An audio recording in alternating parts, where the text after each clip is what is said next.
Hello and welcome to freedomalcohol.com. This is Sam French. I hope this finds you well. You join me here on week 26, this very special celebratory week of 6 months free from alcohol since I started in January 2016. And before that, as you will remember, my freedom journey started in January 2015. And along the way, it's been a bit of a ride, but here I am, and I am very grateful and very happy to be here. And in this place, and I want to take this time today to review those last 6 months and just talk about a couple of things, a couple of points which I've learnt along the way, and some points which I hope that will be able to help you. Now, uniquely, I am sat here in my car. Normally I'd be traveling to work and fitting in my Freedom from Alcohol blog video, but I've decided today just to pop out of the house and just record it away from the house, just because whilst it is fantastic that I have two wonderful children and a wife, it is very hectic at the weekends, and it is a little bit easier and quieter just to do it out here whilst I'm out on my couple of errands which I'm running, just getting some shopping and bits and bobs, and I thought this was an excellent time to do that. The other thing I suppose to note is that it's taken me a bit of a while to get here and upload this video, so I apologise for that, and that is simply because I've had a couple of issues with uploading, and also, to be quite honest, it's been incredibly busy at the moment, both at work and at home, so it's just getting that time together. So let's start. Well, I suppose the first thing to say is that today I have been out for my regular exercise first thing this morning, and I've also been out to the playground with my children, and we also went swimming, and it has been another lovely day off as a family. This is Sunday that I'm recording this on. And yeah, we've had a lovely family day, and I suppose one of the key things to talk about is the fact that 6 months ago I wouldn't have been enjoying this as much as I have today.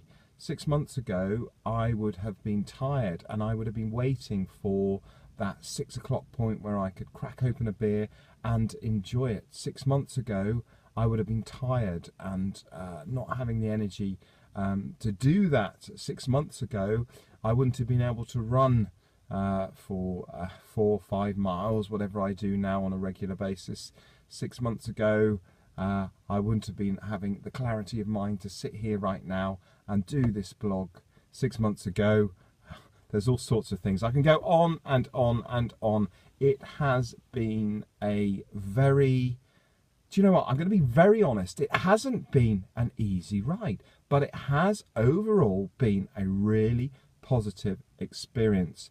And what I know, and the thing that I come back to over and over again, is that being free from alcohol, I will continue to be free from alcohol as long as I continue to understand and realise that the benefit of not drinking alcohol is greater than the benefit of drinking it. And it comes back to this over and over again. The other thing that I suppose that I would say is, and when I started this journey again in January 2016, was that I set myself some objectives. And those objectives were around life goals, and they were focused away from alcohol. And all the small incremental progress that I have made during the last 6 months has actually been about focusing my life away from alcohol. It's been about focusing my life on those goals. And those goals, as I've blogged about, have actually been about improving the quality of my life, both personally and for my family, at work and at home. And they have been around consistently working towards this in my little small steps that I have taken. And this on its own has absolutely nothing directly to do with alcohol.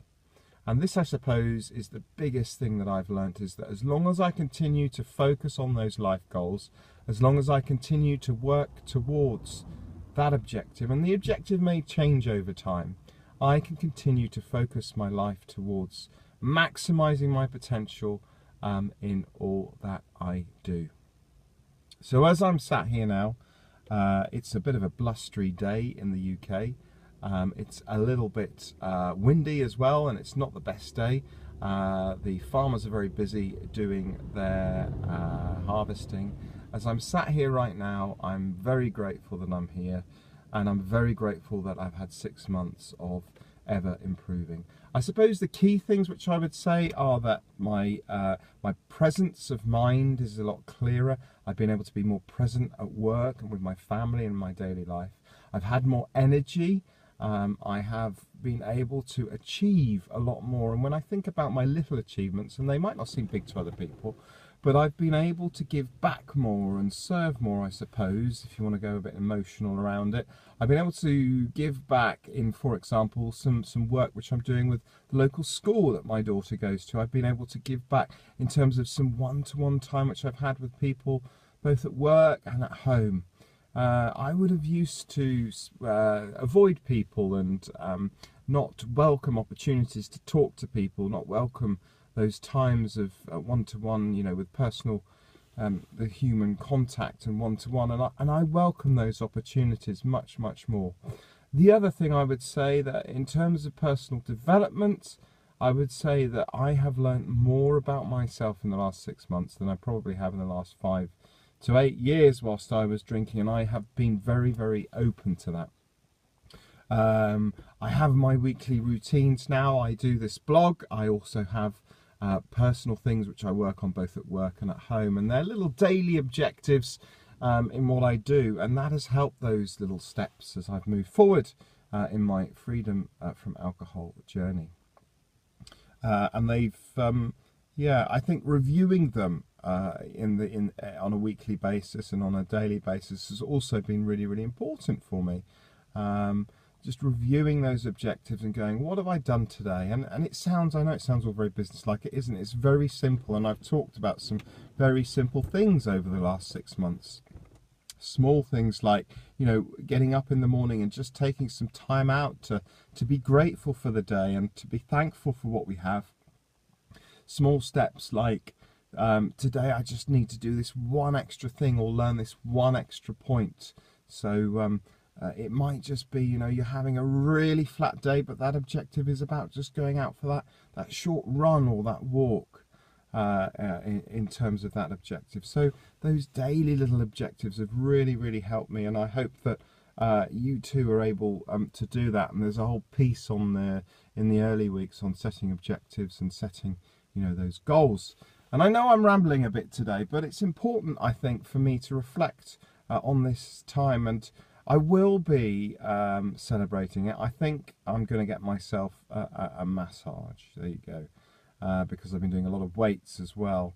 So do celebrate it, and if you're at this point, make sure you do celebrate it, and look after yourself and celebrate these little milestones along the way. Would be another thing, and I've done that in subtle ways, and it's not always been about the big things. It's been about perhaps going for a swim or going to the, I don't know, the sauna to have some time out. That can be a little celebration, some space for yourself. It can be about perhaps, you know, being a bit naughty and ordering some food which you particularly like. It can be about having a good book or buying a good book. I've done that as well. It can be about, you know, really enjoying a hot bath. There are so many little things that you can do to celebrate your little milestones, and I think, you know, I've been able to do that on this journey as well. It's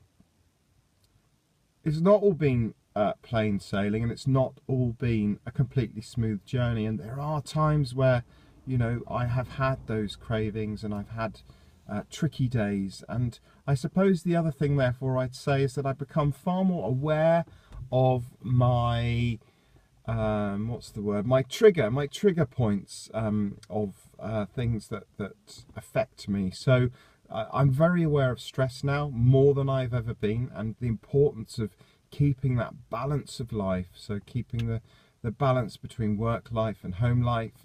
I'm very conscious about, you know, the time that I spend at work now is so much more productive than it ever has been, because I'm very clear of, this is the time I start, this is the time I finish, and this is what I'll do with my time. 9 times out of 10, I'm really clear on that.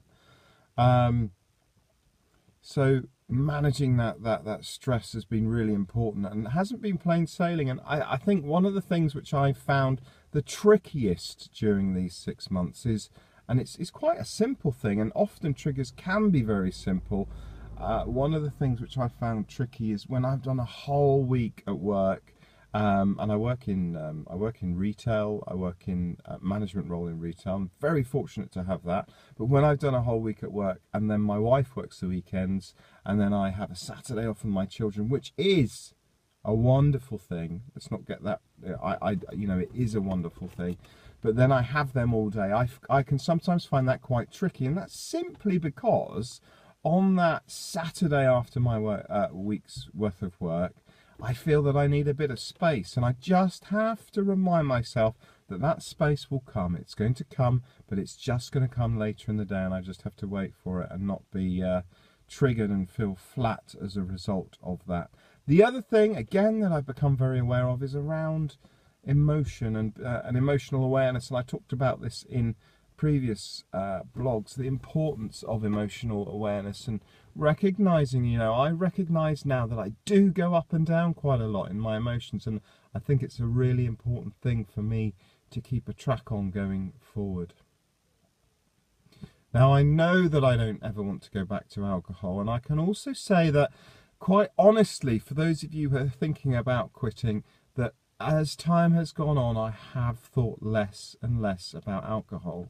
And it is true that, these behaviours that I've formed, they are behaviours, and I have learnt over time that I can reduce those thoughts of alcohol and thoughts of alcohol as being the way, the crutch, the thing that gets me through the stress and the happiness.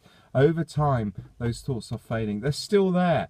And I read other blogs and I read about other people, and I think they still will be there after a year. They'll be there after 2 years. But just to reassure you, they do become less. They become less over time, and those cravings and those thoughts about alcohol do reduce.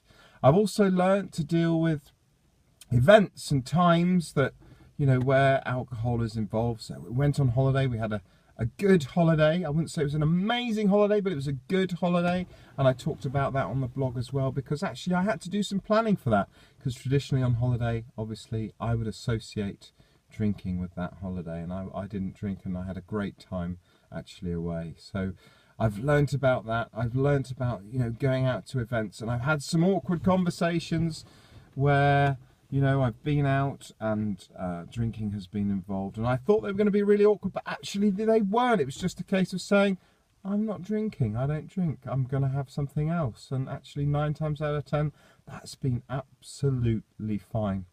The other thing that I've become aware of and have talked about before is just the sheer amount of, the sheer way in which alcohol is a part of our culture and is a part of Western Europe's culture of drinking is just absolutely everywhere, and it becomes obviously far more apparent when you stop drinking. So I've learned an awful lot. I've been on a journey, and overall that journey has been fantastic, and I wouldn't change it for the world. As I said, it hasn't been easy at times, but it has been a fantastic journey, and I will continue to move forward every single day, every single step, focusing away from alcohol, focusing on the things that can really help me, and I hope that will really help you. I'm going to wrap it up here because, I'm actually better talking when I'm moving, to be honest, but it's been a fantastic few months. I'm going to keep reviewing, I think, the last 6 months. I don't think it's healthy to get, completely bogged down in that all of the time, but I do want to just spend the next week or two reflecting on it. Thank you for listening to freedomalcohol.com. You've been listening to Sam French. I hope you're finding the website useful, and I'll speak to you all again next week.